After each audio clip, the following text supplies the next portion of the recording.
This is Gary Atencio with CNTV, and today we're in Florida. I'm introducing an author who captivates readers with novels exploring love and resilience. His books impart essential life skills and really break down barriers to knowledge. I'm joined here with the author and speaker, Robert Anderson. Thanks so much for joining us here today. Thank you for having me. It was a pleasure. I'm going to start off a little bit about yourself. I mean, you're basically an acclaimed author and thought leader committed to exploring themes of spirituality, personal empowerment, and social justice. Your work really is a beacon for those seeking to unlock their potential and make a positive impact in the world. Share with me, first of all, a little bit how your passion really to make the most complex ideas feel clearer, relatable, and actionable. How did that passion come about for you? Well, just like anyone who's walked the kind of journey that I walk and do the kind of things that our Heavenly Father has me do, I had to walk through the fire. You have to, if you're going to be a cycle breaker, you're going to be walking through some cycles. And, you know, uh, the tears first start to, fall down your face with sorrow and sadness on this journey. And then as you continue to develop your relationship with the truth, then you realize the truth is simple and only lies are complex. And so then you start to, develop that relationship with our Heavenly Father, and those tears of sorrow turn into tears of sorrow and gratitude. And then you find your mission. And that's what I feel blessed to do for people all over the world and in countries everywhere. And I feel so blessed that my words are even translated into so many languages, because now I'm able to lead people to that passion because I've walked the journey already. And so now I've been able to take my view from my perspective now, right? And take that simplification and put it into a package with the guidance that I've been given, okay, to make it so anybody can enjoy that direct relationship and understand the truth and find their passion. Because here's the thing, we have a lot of sorrow and we have a lot of anger and we have a lot of separation. We're gonna Sorrow explore that. to passion. I mean, there's definite power in been there, done that. And that's something that you now share with others. Robert, your mission is really centered on inspiring positive change, but really a series of choices. I mean, how did you first arrive at that philosophy, would you say? I was hurt by a lot of people. I was betrayed by a lot of people, and I saw people make choices that were pure evil. And I didn't allow the monsters to make me one. We're all given a choice in every situation. You got the guy over here say, "Hey, get them back. Take take your revenge," right? And then you also have Heavenly Father saying, "Revenge is not yours." And here's the thing is as we make our choice of what we focus on, that's what's going to grow and expand in our life. And as I had these horrible things happen to me, okay, then I decided to focus on the good things. And I took that lead the world gave me and I used alchemy and turned it into gold to give it back to the world. And that's what I want for everyone to be able to do. Excellent. Excellent. I mean, would you say there was almost a pivotal moment in your life that led you to believe that love wins? Absolutely. I was in a horrible marriage, one that my Heavenly Father gave me because he gave me what I asked for, and I'd asked for a very specific criteria. I was so smart. And with my 1% vision, I told him the kind of woman I wanted. And then I laughed at him and I said, "Good luck on giving me that." And he gave it to me. And I had found the perfect prescription for a being that didn't have empathy and didn't have forgiveness. And I hadn't even realized it. I won't even give you the name of it because the name is misused throughout our society now. So if I used it, it wouldn't even mean anything. But I found a person who was willing well, to talk to me in a way that made me feel sick. And then after 7 years of marriage counseling, this person asked for the last year. I said, "I couldn't give you an ear eight, buddy. I can't do it." And so she said to me, she said, "Then I'm going to destroy your relationship with your daughter. I'm going to steal everything that you own. I'm going to make you homeless. And then you can come back and live here and never have to work a day in your life." I haven't been able to talk to my daughter. I thought she was crazy. I said, "Laws won't allow that, right?" But they did. I had a judge in family court say word for word, I'll say it word for word, "What kind of personal possessions could a person like you have?" As he looked at me. Oh my gosh, I'm blocked by the state attorney general because he won't even stand for making a judge do the right thing. He told me this, what the state attorney general told me. He said, "Judges don't have to follow the law. They have judicial discretion," right? And they also have immunity.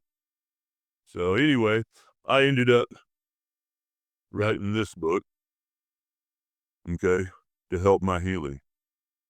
And I still haven't been able to talk to my daughter. I still haven't seen my own books. That Right. But I took that horror and I turned it into a gift for the world. And then as I did that, then my Heavenly Father showed me another horror that we need to address and another one. And so I'd research each one and I'd find solutions for the problems we face, not only in our families and in our court system and in our medical and infrastructure and in with our government system. The motivation for money has distorted what we want these systems to focus on. And so someone's got to say something about it. And so not only do I address the horrors that have happened to our inner persons by people going through this, sick about my daughter who called me the best dad and hasn't been able to even get a card for me. Yeah. It's that. It's called attachment-based parent alienation, and you can find plenty of information on it. I did write a book on it and sent it to President Trump. He now has a hard copy of that book. Okay. So we can make a change in the world, or we can just, become part of the monsters. And I'm not going to be a monster. I'm going to interesting. get change. I mean, you have been right there with these challenges in a court of law where people are actually just talking down to you, and you now realize you're spending a message out there to help others be uplifted. Your books really combine NLP, CBT. Can you touch on these two types for our viewers, so they kind of understand what that means a little bit? A lot of people came really in touch with that with Anthony Robbins, Tony Robbins, Personal Power. I loved his book. I praise Heavenly Father for bringing him into my life. And so that's neurolinguistics programming. It's how your brain really files that information, how when you have a peak emotional experience, it will embed in your brain a little more than one that doesn't have peak emotions, just for example. And so your brain can actually remember things and react to situations based on your sensory perception without real foundation sometimes. Okay, or just because of an emotional experience overrides you in that particular situation. So NLP is that. Cognitive behavioral therapy is the way to reframe these things. And so when we take these two things and we put them together, we've got a beautiful soup where we can look at what we're really thinking about. We can look and analyze, do health, healthy introspection is our superpower, right? And as we give ourselves love, kindness, caring, value, and respect, okay, and we give it to everyone else in the situations and we introspect, then we can say, you know what? I could have been a better person. I could have been more beautiful.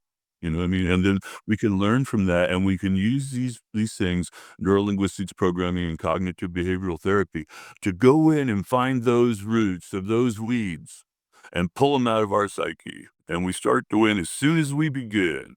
Uh, the guard. You're definitely familiar with NLP. I've actually walked the fire before with Tony Robbins way back in the day, but you're combining of those two together into a powerful soup, if you will. I mean, that's really a therapeutic approach that's woven into your storytelling to help readers with their personal growth. I think that's pretty amazing how you've taken both of them together. Life as a series of choices, becoming the hero of your story. I mean, that's really a key title. What does it mean to be the hero of one's own story in the context of your work? The first thing is to find out who you are because you've been gaslit mostly, but most of your life, if not all of it, about who you really are. You've been told you should be, they should be, etc. And so the first thing is to say, okay, who am I? And so I lead people into that path of what is your passion? What is it that just sets you on fire? You know what I mean? Because that's what you should wake up with. You shouldn't wake up with the alarm clock. The alarm clock may wake you up, but that's not what I'm talking about. You should go wake up with the gratitude of this day is another day to live my passion. And so we need to find that, and we need to nurture it, and we need to learn that the people around us, not all of them, even though they may seem like our protectors, truly are. They may undermine us and gaslight us against our own personal passions. They set doubt, fear, doubt, worry, concern, not gifts from our Heavenly Father, not gifts from people who love you. Okay. And so we can get people to start weeding their garden of the people who undermine their dreams. Then now they have a healthy garden that can bloom. How about that? I talk in parables because it makes it something you can hold on to. And you think about it every time you see a flower again, and you think about how all the other flowers are different, aren't they? And that's what makes them beautiful. And so the lie of the world is that everyone should be the same, when the truth of the world is no one will ever be the same. And the more we learn to value the differences in us, and we learn to nurture the dreams and the passions and the gifts our Heavenly Father's given each one of us, and the mission we have here to fulfill His will on earth as it is in heaven. Excellent. An excellent idea. Good work. I mean, quite honestly, we're unique, we're individuals, and that is something that needs to be pushed out there. When we start out in life with a fresh garden, we're a perfect garden. Before you know it, we've got weeds that we got to clean up, and it sometimes takes years, if not sometimes a whole lifetime. How can readers begin to embody that role? I mean, of becoming a hero, to tap into their full potential to affect change, not only in their own lives, but in the communities around them. Well, I've got multiple books, and so I have a lot of people say, "Well, what book is right for me?"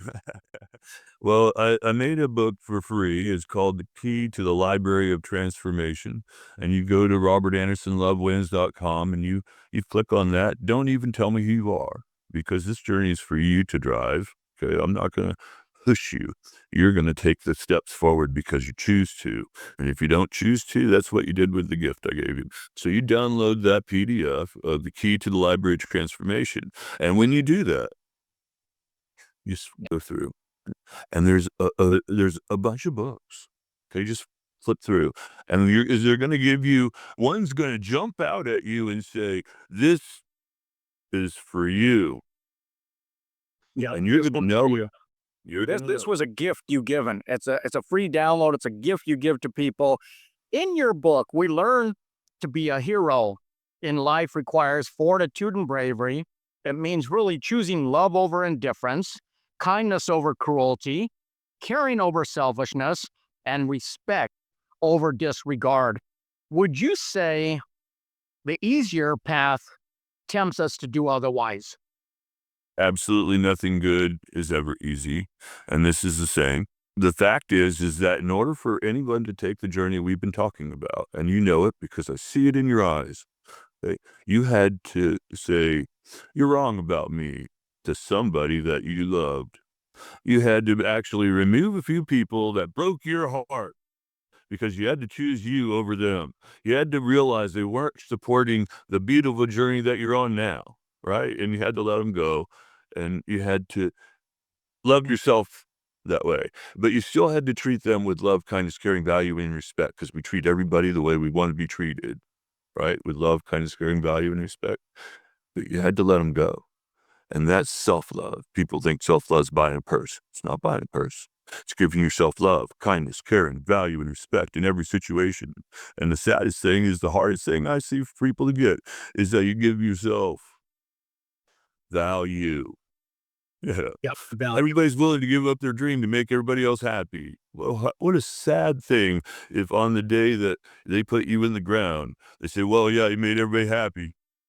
Wouldn't it be better if you had a legacy that you left behind that had a positive impact on the people that you interacted with in this lifetime? So give yourself that gift first, and then everyone else. Actually understanding the value that you bring to the world. I mean, your books, like you said, are available in multiple languages. They're read globally. Were you surprised how your message of love and hope was able to gain such international traction? And what does it feel like knowing that your work is impacting so many different cultures? I feel blessed. Like I said, I walked through the fire, and I wouldn't wish my journey on anyone to not be able to speak to your child because of the corruption and horror that I've gone through, as well as other things. I've gone through multiple things like that. It's not the only fire I've walked through, but at some point you say, you know what? Thank you, Heavenly Father, because look what you did with it. I mean, I didn't have all this library to give the world. I didn't have all these tools that make it so that when people read my books, every time you read it, it's going to be different because it's talking to you where you're at. So a lot of people say, I read your books. I just read like a couple pages each day. And then they just need to absorb that. This isn't something that you're going to rush through. And it's also when you're probably going to read again, because when you read it the next time, you're going to be in a whole new place. You're going to get whole new answers as this book talks to you. And they're all that way, and they're all providing you a pointer. And, you uh, I don't believe in being a Christian. I don't believe in being a Jew. I don't believe in being a Catholic. I don't believe in being anything except for a direct relationship with our Heavenly Father. I don't believe Jesus told me to do anything but that. And so that's what I want for everyone else to have that direct relationship. Because why do you want that person or entity or statue or beads or whatever to be in between you and the direct relationship and give you we talked about giving our self-love, kindness, caring, value, and respect. We'll give our Heavenly Father that too, and watch what he does for you. He can do anything. We hear about how if you have a mustard seed of faith, he'll move a mountain. Well, I tell you what, he'll make that mustard seed a mountain. Yep. That is true. Very true. I mean, like myself, you live in Florida. You're surrounded by nature, which fuels your creativity. You've been called the real Dr. Doolittle. How does this environment specifically contribute to your writing process and the themes that you explore, would you say? Well, Heavenly Father has brought me this is not the only place I have a lot of animal friends. Where I lived before I did too, and Heavenly Father has this amazing thing. He brings me these beautiful wild animals, and they spend time with me. And, I've taught them actually how to be interact. I have wild animals that don't like each other, that are hanging out with me, and they're learning how to give each other love, kindness, caring, value, and respect, and we video these things. They learn lessons about interactions, and all these videos have a little secret if you really start watching 'em. We didn't know what we were gonna talk about. I didn't know sometimes Heavenly Father says, "Okay, press record." I'm like, "Okay," and I just press it, and then he brings an animal or he tells me what to talk about. That is great. I mean, your shop tab right on your website, it's filled with dozens of reading options to choose from. You've got 80 plus book titles. I mean, it's almost overwhelming where to begin. As I looked at each one, I felt that the book Quantum Consciousness, known as the Alchemist Handbook and the Library of Transformation, that to me seems like a good place to start. Would you agree with that and telling my viewers? Well, here's the thing, that it is a really cool book, and I like it, but it depends upon what you're shooting for. Are you shooting for, am I gonna get in the right marriage right now? Then you might want the marriage book, should I get married? Or if you're working on personal transformation, then you might wanna, look at a book focused on that. I've got a lot of books. If you're in AI and you're trying to work with other programmers and make sure that we have integrity in our AI systems, then you're gonna wanna look at the book on that. You follow me? I've got books for people in government. I've got books for people that are programmers. I've got books for children. That's excellent. Read these books to your children. They're gonna help the parent and the child. I've got books for teachers in classrooms. I've got books for teenagers. I've got books for you. And the thing is, it's all encompassing because all of it's important, right? I mean, that's exciting. You've got books for children. You've handed delivered books to the president. You've seen books on a Mercedes as you walk through a parking lot. Isn't that amazing? You've seen everything. You're basically touching many lives. Robert, your books captivate us from the first page. The chapters flow effortlessly into the next, creating an immersive experience really that keeps us engaged. Your style is both accessible and deeply evocative.